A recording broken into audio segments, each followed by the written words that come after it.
Hello YouTube, this is Birdo Prey 5 and it is the day after Christmas. Just a heads up, assuming anybody can hear me. Perfect, thank you Thomas, you can hear me. This was an unplanned stream. I have physical therapy starting anytime between now and maybe 45 minutes from now. So I literally might have to go offline with no notice. This is a last minute secret stream. I'm not going to advertise it. I'm not going to promote it anywhere else. If you got the email and you made it here, that's great, but if you didn't get the email and nobody sends you the link, presumably you'll never get here. Yes, Thomas, the background is blurry.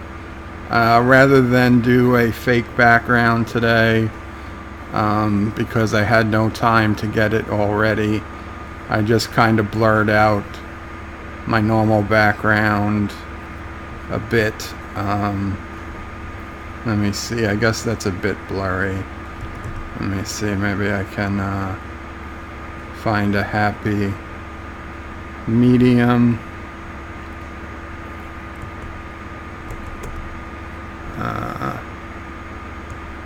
Unblur it a bit. There we go. That's not too bad. Just, I think the focus needs to be here. On the money maker, not the background. So yes, Thomas, Luke, Qapla to both of you. Let's see. Zethon said he was going to head over. I don't know if he's here yet, but I hope everybody's Christmas was a good one. As I said before, this stream is not going to get published or promoted in any way. It's a secret stream, and once it's over and my physical therapy is over, I'm going to unlist it from YouTube. So the only way to get here is with the link you presumably already have. It won't be erased, it'll just be hidden. And I might have to go offline at any minute, so. Is there anything either of you want me to talk about, or I can just go off on a rant a little bit? Okay, well, if you do, I'll watch the comments. So, yes, you can't stream mob meetings. Okay, yes, there. This isn't a mob meeting, so don't worry, nothing of any sort such will be streamed.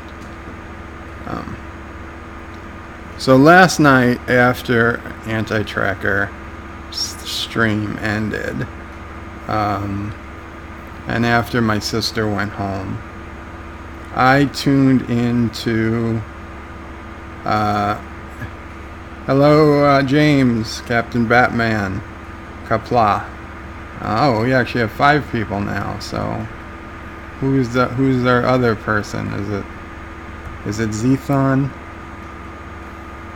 Anyway, yesterday after Anti-Tracker's stream, and my sister left, and it was just me and my mom again back at the house here, I went ahead and tuned into Doomcock's Christmas live stream, which started at about 8 p.m. Eastern. knowing full well I'm usually asleep by 9, but last night I pushed it a little late. I think it was probably closer to 9:30, 10 o'clock that I actually fell asleep. Okay, Luke is asking me, what did you think of Anti-Tracker's latest video? I assume you mean the part 1 of the War Games review. I mean, I was okay with it. I didn't have any real disagreements with him on it. I also thought it was kind of dumb to have a war game of literally that. I mean, what's the point of a war game where you have two wildly uneven ships? But if you were going to do the war game with two wildly uneven ships, you would think you would put the captain and the senior crew on the weakest ship and have them attack the superior enemy to at least see what they're doing or give them ideas on, how to fight a superior enemy.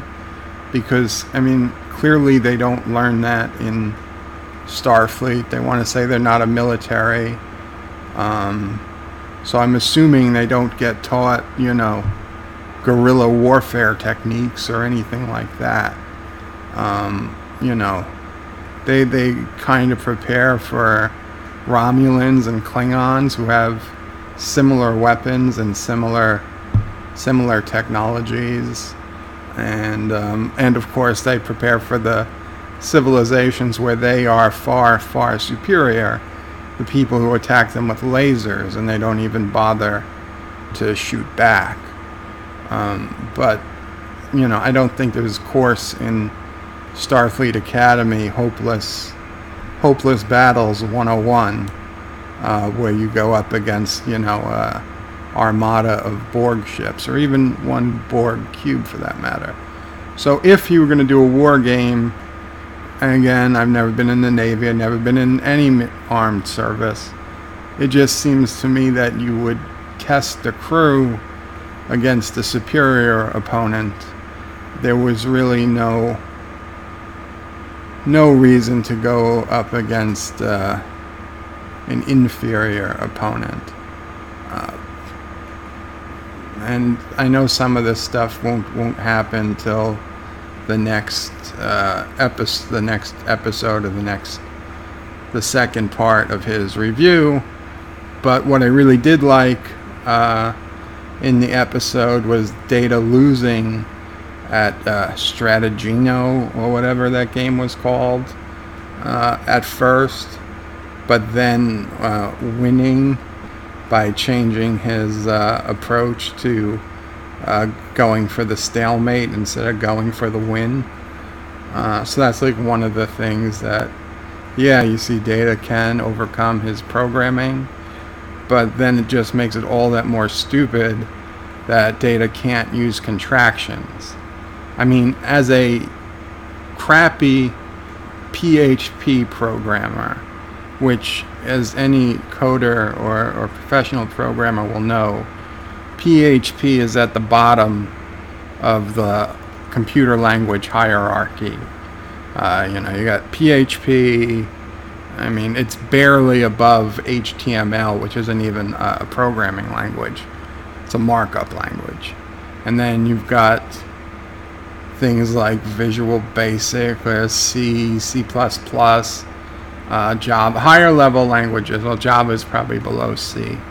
Not to be confused with JavaScript, which is pretty low. But, and then all the way at the top, you got assembly language. So even as a bottom of the barrel PHP programmer, I could code a workable program or algorithm to say, 50% of the time, anytime the word I am comes up in a sentence, just change it to I'm, just to be natural. How often do you say I am versus you say I'm? I don't know if it's half the time, a third of the time, 75% of the time, whatever it is. In fact, it could be a random percentage of the time. But it could be so easily programmed to just use contractions on occasion. You could have a whole list of common contractions and a list of percentages of when to use them, and it could be coded so easily. The fact that Data, the most advanced positronic brain in history, can't figure out how to make a super simple algorithm to more naturally use contractions is absurd. But you see, in that way, Anti-Tracker and I will both nitpick things to death in a way, even things that we like. And I think that's where Anti-Tracker kind of gets a bad rap from some people who claim he's too negative. He is negative to a point, but unlike, say, Doomcock, who's negative and claims to hate the material he's reviewing, which I also would say I really, really, really dislike Discovery. Anti-Tracker will nitpick but claim to like the material, whether it's First Contact. He did admit in one review he said he hated the movie. He later backpedaled a little bit and said that he didn't hate it. It was one of his least favorite of the Star Trek movies. And I understand the difference. I might say I hate something when I'm casually speaking, but then, I don't really hate it. I'm just saying, compared to the other things, I hate it. I don't really hate it. Like pistachio ice cream. Okay, I don't hate pistachio ice cream, but compared to chocolate, vanilla, and some other flavors, it is my least favorite. Do I honestly hate pistachio ice cream? Would it be torture if somebody gave me pistachio ice cream to eat? No, it wouldn't be torture. It's still ice cream. It's just, I could say I hate it, and I could say I dislike it, and I could mean it both ways. It's just, the nuances and the setting I'm saying it that makes a difference.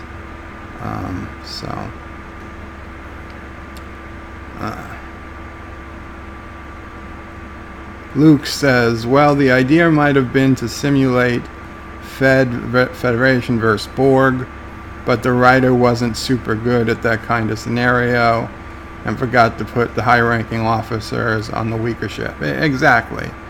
You could make sense of saying fighting a superior enemy, but then Picard, Riker, I'd argue the entire senior crew should have been on the weaker ship, the Hathaway in that case. Although, then why would you take the crew that's experienced with one ship and move them to another ship and expect them to do their best? They're trained their whole life, not whole lives, but for years on Enterprise. So whoever made the suggestion to do this in the holodeck, I think kind of hit the nail on the head. I don't remember in the scheme of TNG timeline, did this episode take place before or after the Binars upgraded the holodeck? If it was before the upgrade to the holodeck, maybe you could argue the holodeck wasn't quite ready to do a full-size simulated space battle with so many people. But if it was after that upgrade, then they certainly should have been able to simulate the entire thing on one holodeck, if not two holodecks. Especially since they were simulating phaser fire anyway. But, see, this is where you nitpick and you nitpick, and I mean, yeah, I think as super fans, it's interesting conversation to have, but you quickly lose the more casual fans when you get to such nitty details, gritty details, nitty detail. Did I say nitty? I don't think nitty's a word. Gritty details. Luke says Data never made sense. You know, he made sense from the fact that every Star Trek had the character trying to be human, or trying to be more human, or at least, if he wasn't trying, he was the, the Spock character. Obviously, the original series had Spock. TNG had Data. Deep Space Nine had Odo. Voyager had the Doctor. And then to a later extent,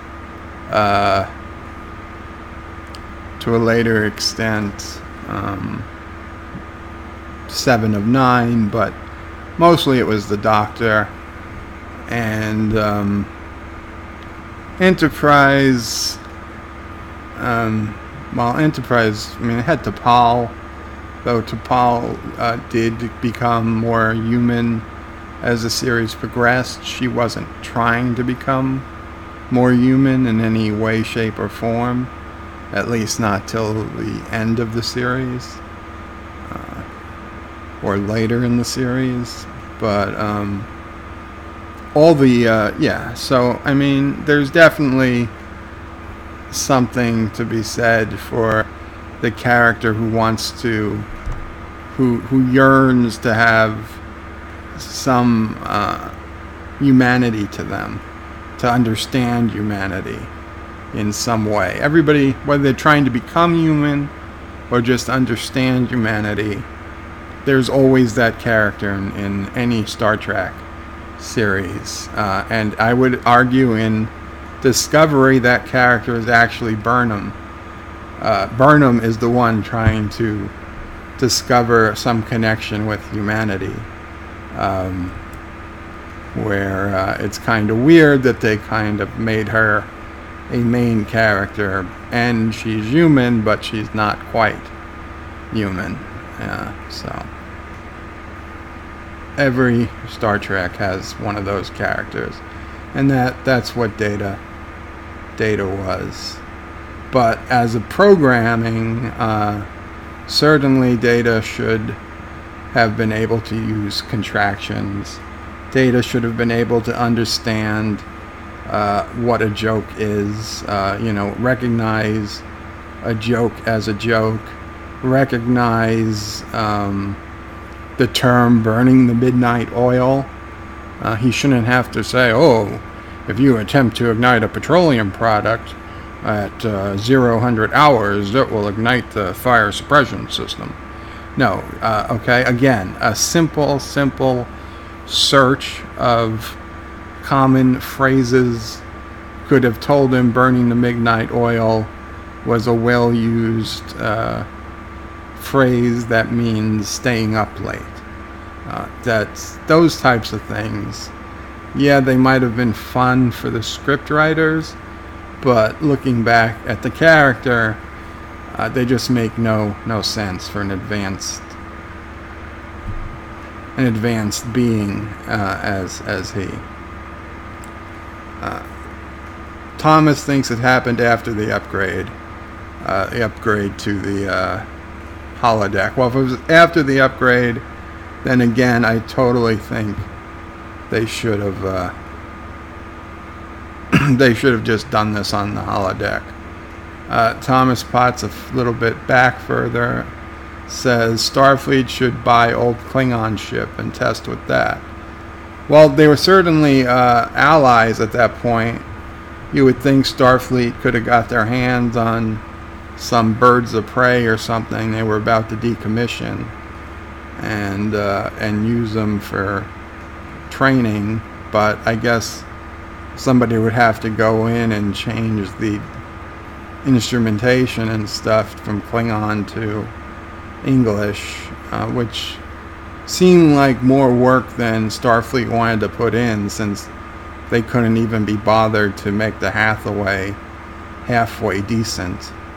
This was almost like somebody's pet project with zero budget that they just happened to get pushed through, and it's like, well, this is what we got, take it or leave it. And they said, I'll take it, and that was that.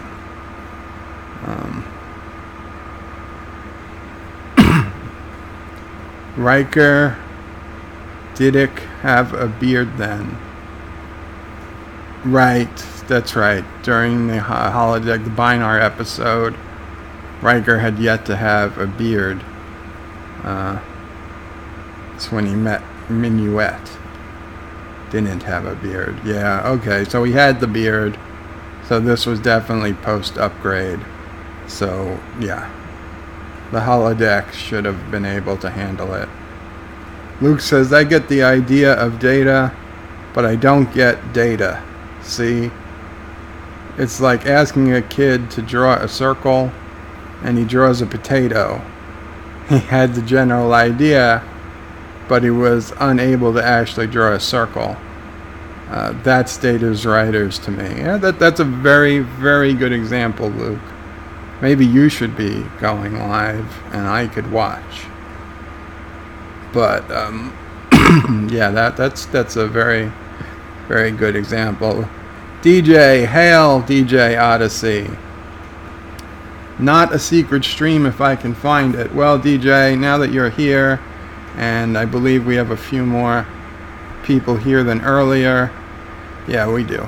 This is a secret stream in that at any minute now, my doorbell's going to ring, and I'm going to have to shut down without any notice and without any ability to read any further comments, because my physical therapist should be showing up at some point before 2 p.m., hopefully. And 2, I am not going to promote this stream. Like, usually after the stream is done, I get it cleaned up a little bit. I put some end cards on it, and I put on a nice thumbnail, and I not upload it, but then I link it to the self-promotion pages in Anti-Tracker's Discord and Lore's Discord, sometime in Doomcock's Discord. And it does also automatically get uploaded to, linked to JUOT.net. But with this stream, since it's a secret stream, once this is over, I'm not going to promote it anywhere else. I'm going to unlist the video so it doesn't show up in the history of my channel. So honestly, the only way you're going to ever get here is with the URL you got in your email, assuming you got the URL in your email, or if somebody pastes the URL somewhere else. I'm not going to promote it because honestly, I just I don't think this stream is going to be particularly that interesting or that long.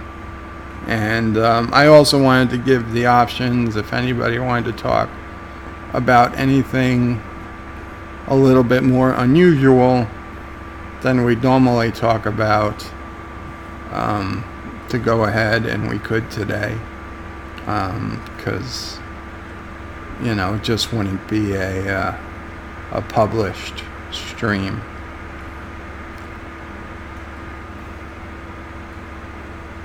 Luke says, don't forget the secret stream first rule.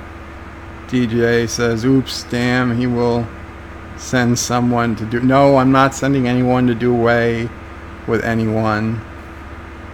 Luke asks, what did you think of Anti-Tractor's objective subjective review system? Do you review with the concept? Do you think it has any form of objectivity?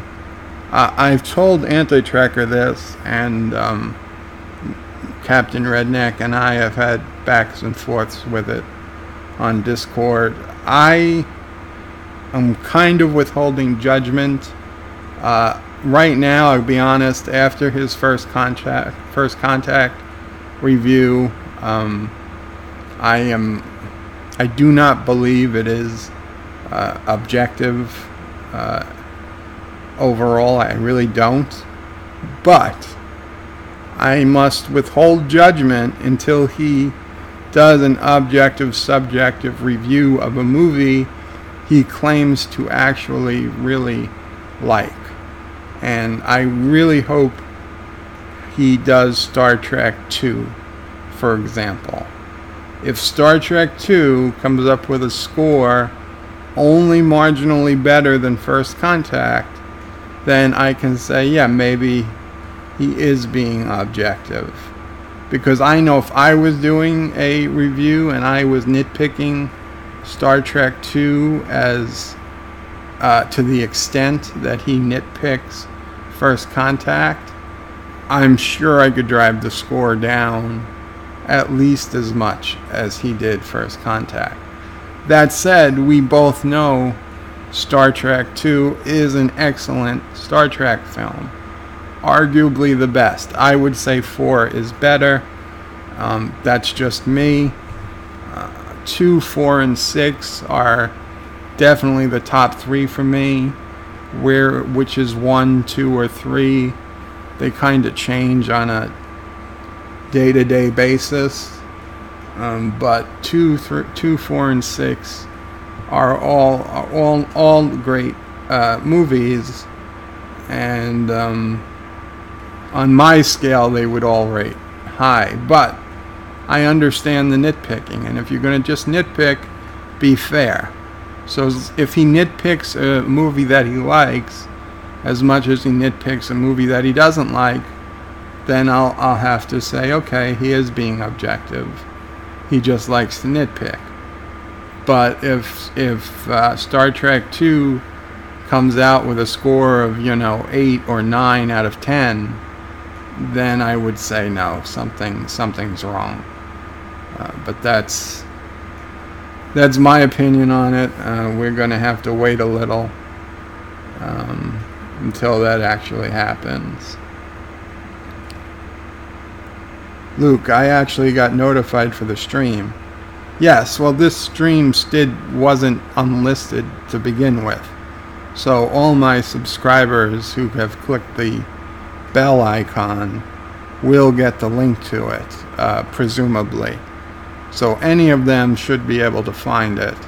I'm just saying that after it's done, I will unlist it. And probably not immediately, because immediately I'll have to start physical therapy. But after physical therapy ends, I will go back and unlist it. And at that point, no one who doesn't have the URL already in their email or wherever will be able to come back to the stream.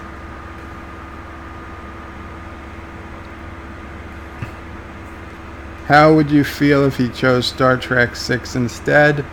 Well, like I said, I think Star Trek 2 and 6 are both very high quality Star Trek movies.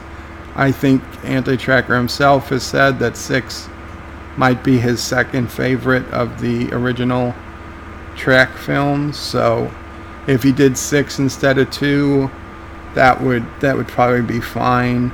I just say 2 because he's multiple times he said that's his favorite TOS film, TOS era film. But yeah, Star Trek 6, I could nitpick my way through any of the Star Trek films, any one, whether it's TOS or TNG film. I mean, Star Trek 6 just I mean, the whole ridiculousness that, I mean, even today when you go to prison, they strip search you, right? They strip search you. They make you open orifices of your body to make sure you're not hiding anything. Just going through the airport, you go through a metal detector at the very least, and some airports have the full body scanners where they basically see you almost naked and see absolutely anything on you.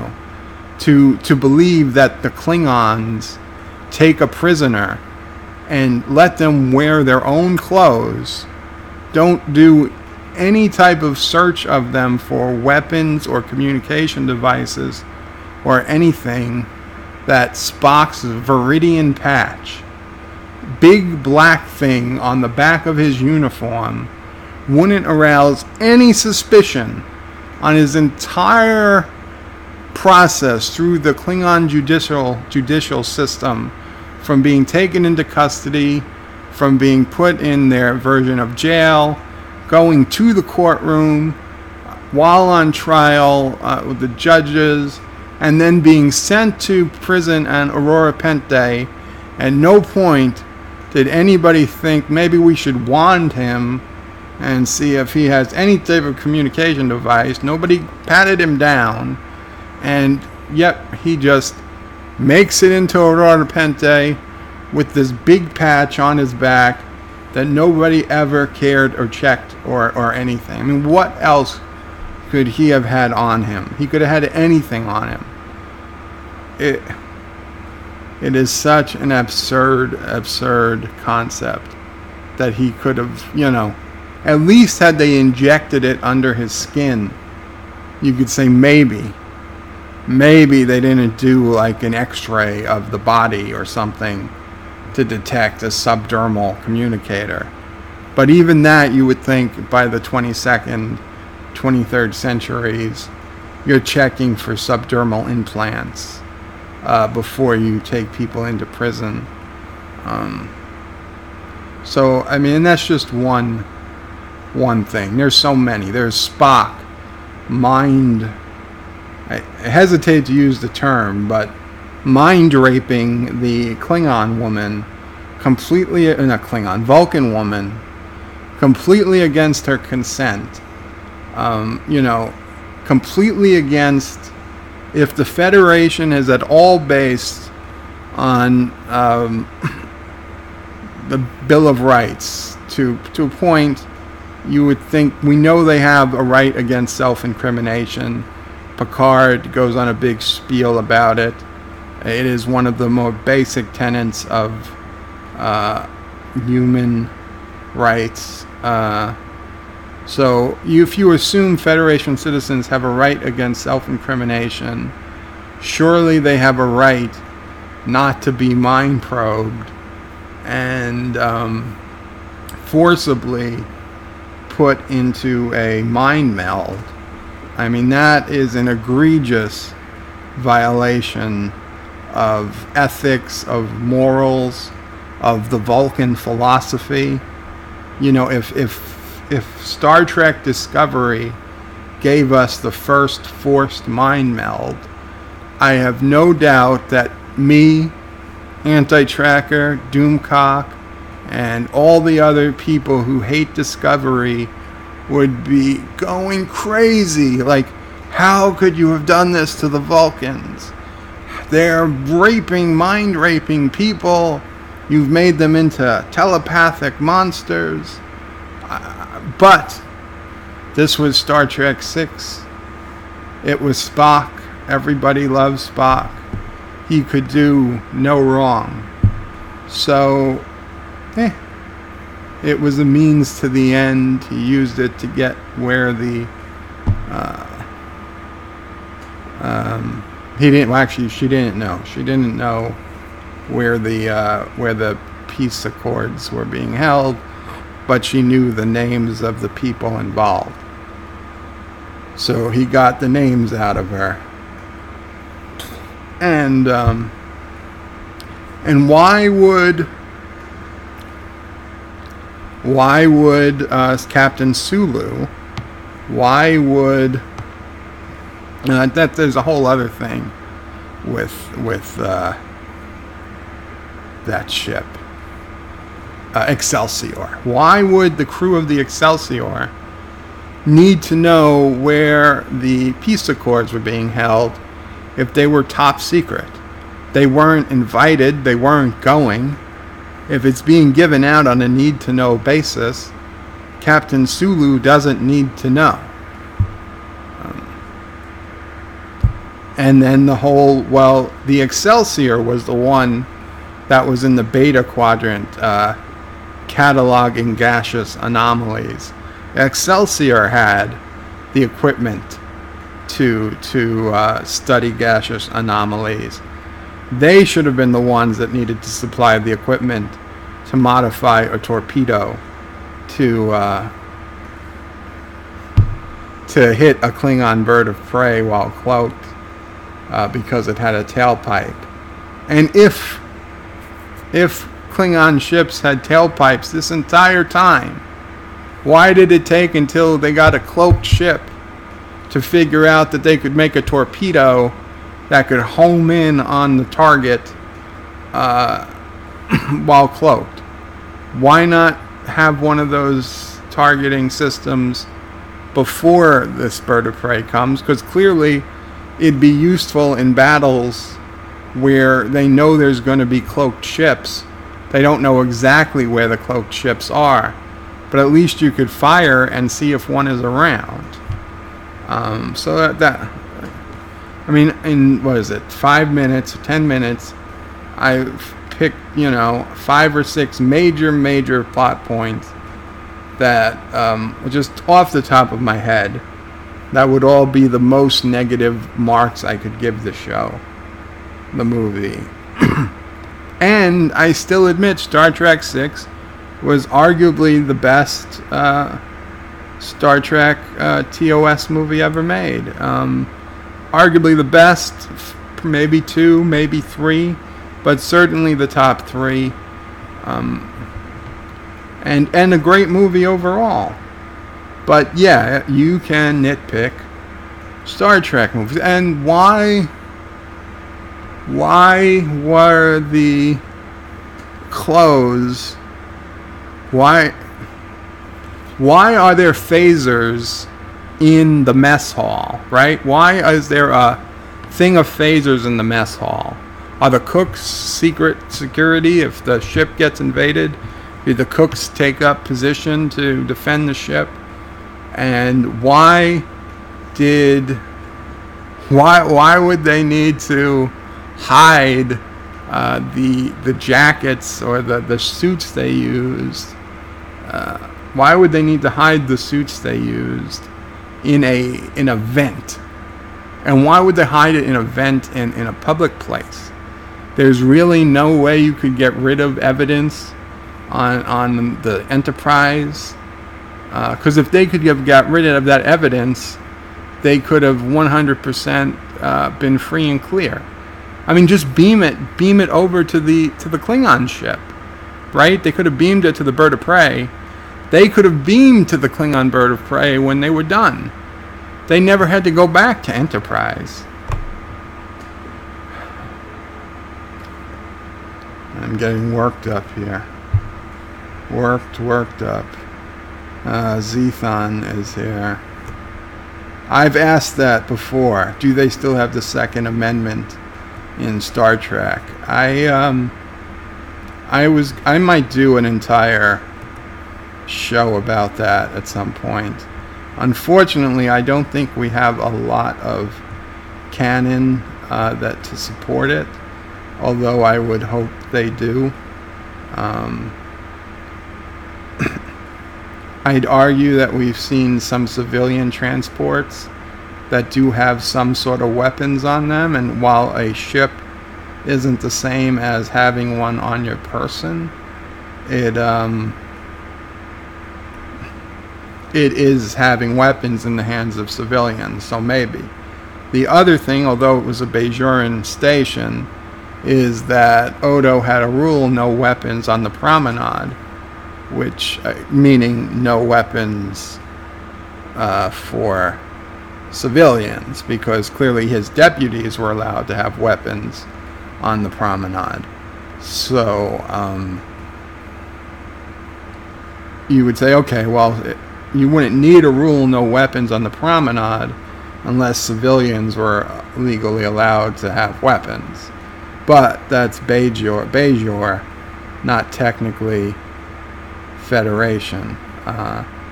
So I don't know.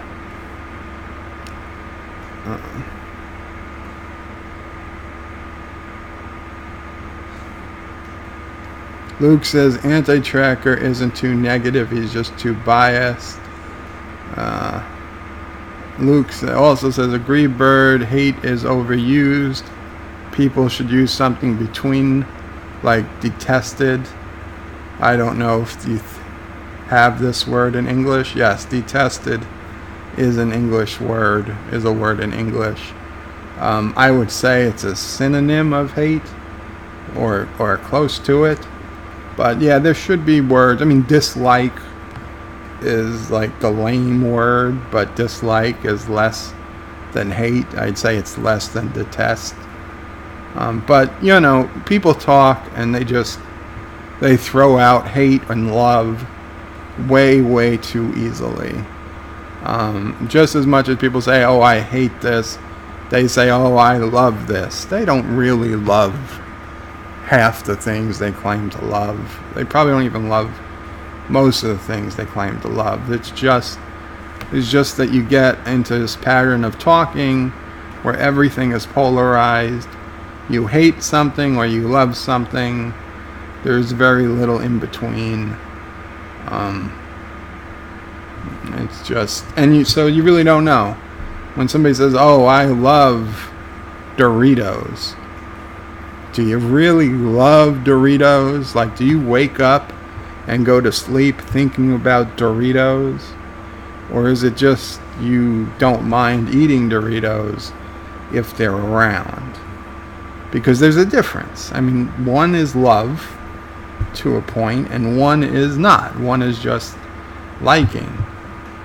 And, but you know, to sound better, people say, "Oh, I love this. I love me some McDonald's. I love a big steak. I love lamp." You know, I love lamp. Oh, Brick. Anchorman, the best comedy movie ever made. I will fight you if you disagree. We're gonna do an Anchorman stream one day. In fact, we're gonna do some Anchorman stuff coming up very, very soon. And soon I mean like a couple of weeks. We're going full Ron Burgundy.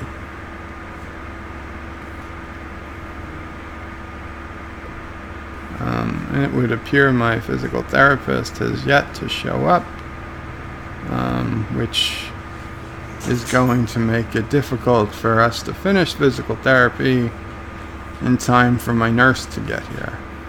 But we'll see. I will be ending the stream soon, guys, because even if she doesn't show up, I still have to get ready for the next person.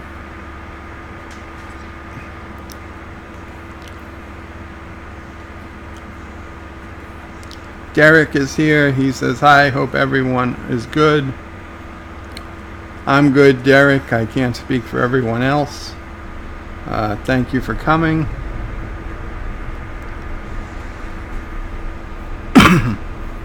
DJ as good as one can be after drinking too much. Thomas says they never searched the prisoners in Trek. One day I'll get it right on the first try. Trick. It's either trick or track. I have to say Trek. Derek says, lol, I was fine, but my mate Paul was under the weather. Sorry about Paul. Somebody signed in with their wrong username and quickly deleted the message. Zethon then said, "You are comparing U.S. prison protocol to the Klingons?" Yes, Zethon, I am. Because it's not just U.S., it's the whole world. I'm sure the entire world, there's nowhere you go to prison where you aren't searched before you go to prison. In some form or another. 2 more minutes, guys, and I'm going to be calling it quits here. Let me just finish these last couple of comments. The mind probe would have been covered under the 4th Amendment. I think so. I do. I think it was an invasion of privacy. They did it on Enterprise as well. The forced mind meld. I believe it, but I forget exactly the episode. Oh, well, they did it when those breakaway Vulcans forced mind melded. That one guy kind of did it to T'Pol, but that wasn't in the pursuit of justice. That was just to get his Vulcan rocks off, trying to get her emotions to come out. I hope they still have the 2A in Star Trek. Yep, me too. Well, they have to defend that turkey. First episode of Enterprise, the farmer had a rifle. He was the one that shot the Klingon. Yes. Pre-Federation, farmer did have a gun, and it appeared to be, it was in the United States. So I'd say yes, at least up to Enterprise, private gun ownership was still allowed, at least in some form. But I'm more curious after the founding of the Federation, like around New Orleans, can Captain Sisko's father be walking down the street with a phaser in his pocket for protection, or not?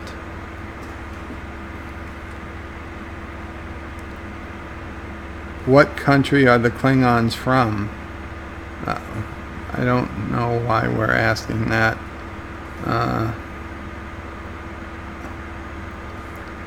Missed the point, Zethon.